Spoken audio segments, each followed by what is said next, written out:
Yo, what's up guys? Yeah, pokeaim here with my team builder for the final week of the regular season of the GBA. So people have been asking me, hey man, is there any way you can still make playoffs? Let me explain it because I've known for a little while now what or how I could make playoffs. So basically, I either have to win out, which I've been doing my best to do.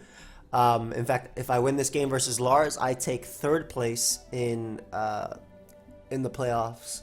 And that means that I fight, I think, Jolt, I want to say, round one, because I think MV is first place as well. I mean, if MV gets 6-0'd and then Jolt wins 6-0, then that means Jolt overtakes him and Jolt takes first place, and then MV takes second, I take third, and then Lars will take fourth. Right now, it's a competition between me, Lars, and Gio. But if I win, I take third place, and I fight Jolt, most likely, because I don't think MV's going to get 6-0'd, and then Jolt's going to 6-0. I think. Not that I don't think those are possible, but I just don't think that's going to happen. So I would take third place, and Lars will take fourth. So that means that Lars will be fighting MV round one, and I'll be fighting Jolt round one. The other way is if I lose this battle, that Gio actually ends up either losing to Coach Z, or that if I lose this battle, I lose 1-0, and Gio only wins 1-0. Therefore, my differential is still just 1 point higher than Gio's. So those are the ways that I can still make playoffs. If that happens, though, that I play MV for round one, because then I'd be fourth, and then Lars will be third because he overtake me. So that's the way that that's pretty much my playoff way of making it in. Anyway, I built this team with Matty Brolic and Gypsy King. Big shout outs to them. Brought some stuff from the last game and then pretty much changed up everything. I actually only brought one thing or one set from the last game. Everything else is the different set. By the way, this only has 1 day left. Well, actually, okay, technically 2 days. This says an hour and 20, or day and 22 hours. But my Dropper Draco socks only have a day and a half left. I want to say, I guess that's more appropriate than saying 2 days because it's not technically 2 days. But yeah, the link is down below if you guys want to check them out. So let's talk about Lars' team real quick. Kieran Black, broken Pokemon. I'm really grateful he did not Z it. He has Gengar, which is a Z-Mon, Crocodile, Cobalion, Mesprit, Garbodor, Megamanectric, Tapu Fini, Lurantis, Tornadus, and Delphox, his other Z-Mon. So Pokemon that I do expect to see. During testing with this, shout out to the people who tested with me, Zazo. Aki, I appreciate both of you. You tested this week with me. Spadef Delphox is something that was brought versus me, and I definitely do expect it. I think it's really good. Maybe a Salt Vest Crocodile, Cobalion, something that can come. Tapu Fini for sure. Gengar could be a Z-Mon or even Specs. I think Specs is really good versus me as well because it lets you break through Licky Licky. But Z All Out Pummeling also works really well for Licky Licky. Kieran Black for sure just because it's good, and then Megamanectric. And then some toss-up combination between Lurantis and... Honestly, that's it. I think that Lurantis should also come because otherwise I just click Banded 1,000 Arrows with my Zygarde. So I definitely expect Lurantis, Delphox, Tapu Fini. I think those three are coming for sure. I think that some sort of Gengar with either Z or Spec should come. Kieran Black because it honestly gives me problems, and then Megamanectric or Cobalion or something. I think Cobalion is okay. So this is why the reason I think that he has to bring either Cobalion or Gengar, but mainly because I have Linoon on my squad, and even though I have not brought it, except that one game versus Envy, it just forces a different type of prep. Like if I belly drum up versus something, oof, you don't have a ghost type like he has, or a Pokemon that's fast and that can actually take a +6 extreme speed like Cobalion, that's why I think that one of those two has to come. So anyway, let's talk about my team. Now, my squad is based around this Heracross set that I wanted to bring originally versus him, that Matty Brolic made, but we didn't end up bringing it in the first time. I didn't want to bring Tailwind this time because I really think that Spadef Delphox should be coming, especially because I have a Magnezone. So, and in testing, the Spadef Delphox ran like Wish Protect, Will-O-Wisp, and Psychic, which I also think is really solid versus my squad. Will-O-Wisp obviously hitting Zygarde, Psychic beating everything else, and basically it can stall through my team. My Licky Licky kind of beats that 1v1. Even if it gets burnt, it can still Wish Protect stall it since it doesn't take much. So this Licky Licky, like I said, the team is based around Licky Licky, hopefully learning something like Cobalion, and then basically my Magnezone just gets the Volt Switch versus his entire team. We're Analytic Magnezone, so obviously he does have Crocodile, but that doesn't appreciate a hit. So the Licky Licky is basically there to kind kind of catch something like Cobalion or even Crocodile off guard, making Magnezone's job of spamming Flash Cannon or even Volt Switching through his team that much easier. Because he doesn't actually appreciate Flash Cannon, he doesn't appreciate Volt Switch. Yes, he does have a few resistances, but they're analytic boosted. So we have Wish Protect, Knock Off, and then Focus Blast with All Out Pummeling, Fighting MZ. This also means that Gengar cannot trick me. This means I can't be knocked off, so Knock Off does less. And the 52 special attack investment means that All Out Pummeling Focus Blast knocks out Cobalion from full guaranteed. The rest was put into Spadef to help me better take on Gengar, as I can live in All Out Pummeling from Gengar. Knockoff does 2 KO. Oblivious obviously means that he cannot taunt me with either Gengar or Tapu Fini, or Crocodile, for that matter. And I really like Knockoff because I think just getting rid of his items is really smart. Obviously, knocking off Cobalion gives the justified boost, but I don't think you close combat Cobalion, or I don't think you close combat my Licky if it's in front versus Cobalion. When I do have Heracross and Necrozma and well, not really this mon, because I don't think this mon counts as much, but because this is going to get blown away by close combat anyway after the rocks. It'll eat one, but barely. But yeah, just Spadef so he can take on the likes of Gengar, Delphox, Tapu Fini, and just knock off and wish support for the team. Next up, we have this Heracross. This Assault Vest Heracross has a lot of HP and Spadef investment. Able to take 2, 3... I think it's 4 KO'd by Gengar Shadow Ball if it's Scarf, and Pursuit Trap knocks him off, he switches. Close Combat is there to deal with Cobalion, Crocodile, Kyurem Black, and then we have Mega Horn to deal with Lurantis, because this thing just beats Lurantis 1v1 unless it's running something like Airlace. And then again, Knockoff is there, it just really pressures Tapu Fini if Tapu Fini wants to come out, get rid of its item.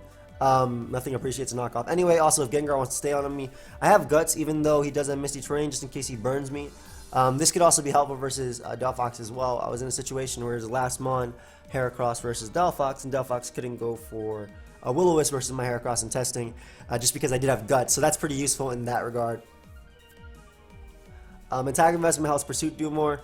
And again, the HP and Spadef just means I take on Kyurem Black, I take on Mega Manectric even, I take on Gengar, and between these two, Gengar's not too much of a problem because I can just Wish Protect. I can literally Wish to Heracross and come in on everything, and I think he'd bring Z all up pummeling if he brought, or if he brings Gengar. So, Speed helps me outspeed Tapu Fini, Lurantis, whatnot, and just like min speed ones, obviously. I have just a little bit creep investment right there.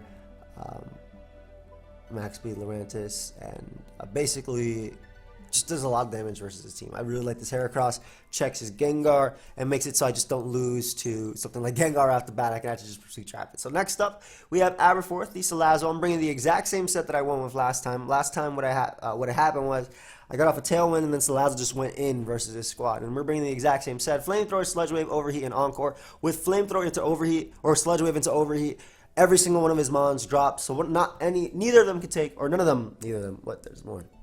None of them can take a Sludge Wave into Overheat. The only exception would be like Delphox if it is a Spadef variant, because even like an Assault Vest Crocodile doesn't appreciate taking something like Flamethrower or Overheat. And even if it is Assault Vest Crocodile, I mean, I weaken it to the point where my Magnezone can just Flash Cannon through his squad, so I don't mind that at all.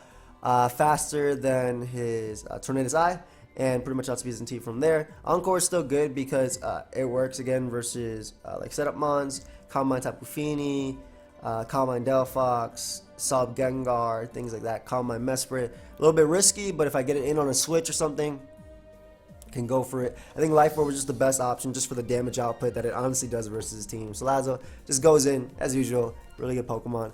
And really means that I'm not scared of Lurantis setting up. It also just gives me something faster than Tapu Fini guaranteed. Unless it's Scarf Tapu Fini like he brought last time. So, again, Analytic Magnezone is coming through this time. Now, Analytic Magnezone, Choice Scarf, super solid versus his team. Magnezone honestly has a chance to just click Flash Cannon and 2-hit KO almost every member on his squad with Rocks up. Again, Crocodile and Cobalion are Pokemon that can take the hits. If it is Assault Vest Crocodile, that's something that I tested versus a lot. Cobalion obviously just because of natural resistances, but we have lures for those, and Licky, and Heracross also decently just checks Gengar, so I'm not as worried about a Scarf Gengar.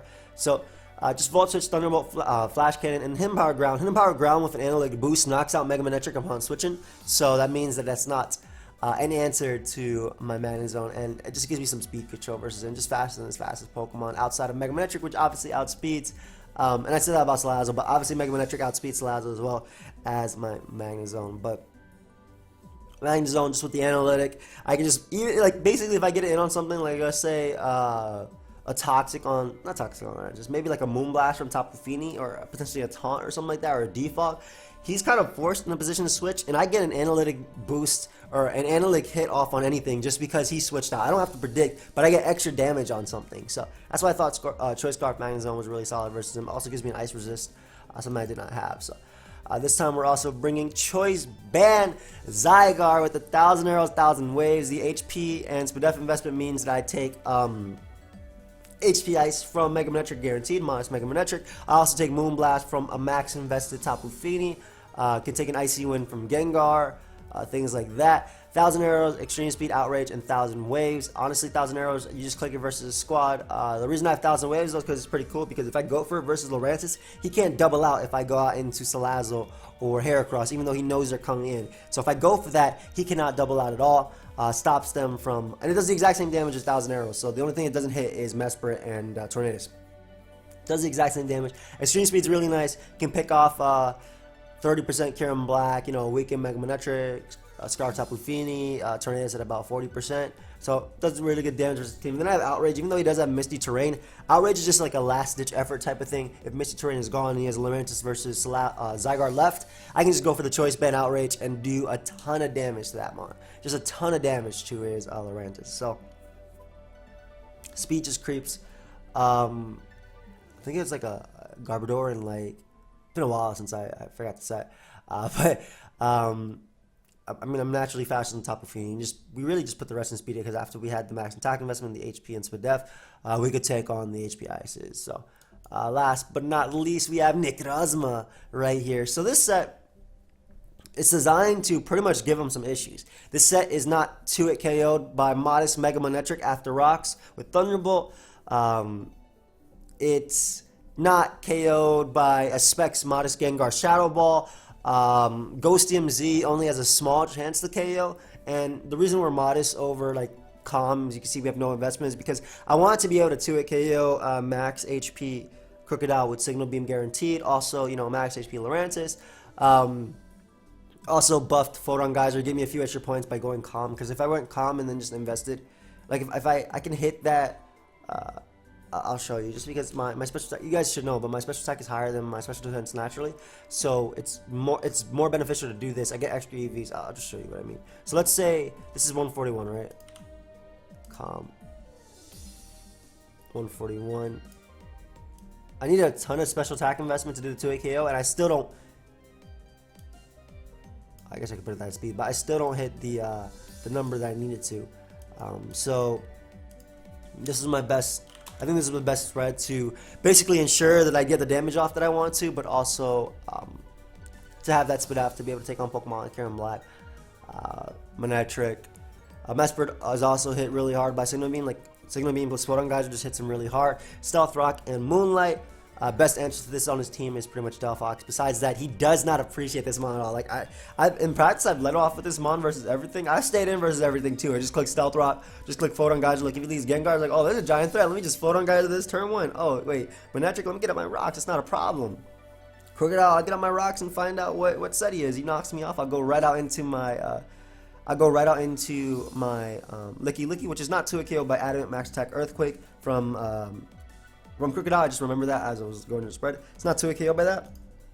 Just wish up. He can't taunt me. He can't do anything like that. I have all out pummeling as well, so if I get rid of that, I could potentially just Volt Switch versus his team, since that's his only ground type. The other answer to Volt Switch would be maybe Lightning Rod and Manectric prior to Mega Evolving, but you definitely want to Mega Evolve versus me when I have a Scizor. So this is the squad for the finals of the GBA regular season, not obviously the playoffs, not the finals of that. But I really liked it, and in testing it did really well. So I hope you guys are excited for what could potentially be my final game in the GBA this season. Thank you everybody for supporting me. We've definitely come back from a rough start. We're on a bit of a winning streak as well. Although luck versus Crims definitely attributes to that. But yeah, let's see if we can make the playoffs. So again, thank you everybody for watching. Hope you guys all enjoyed. Let me know your thoughts on the team. I'll catch you guys later. Goodbye, my friends.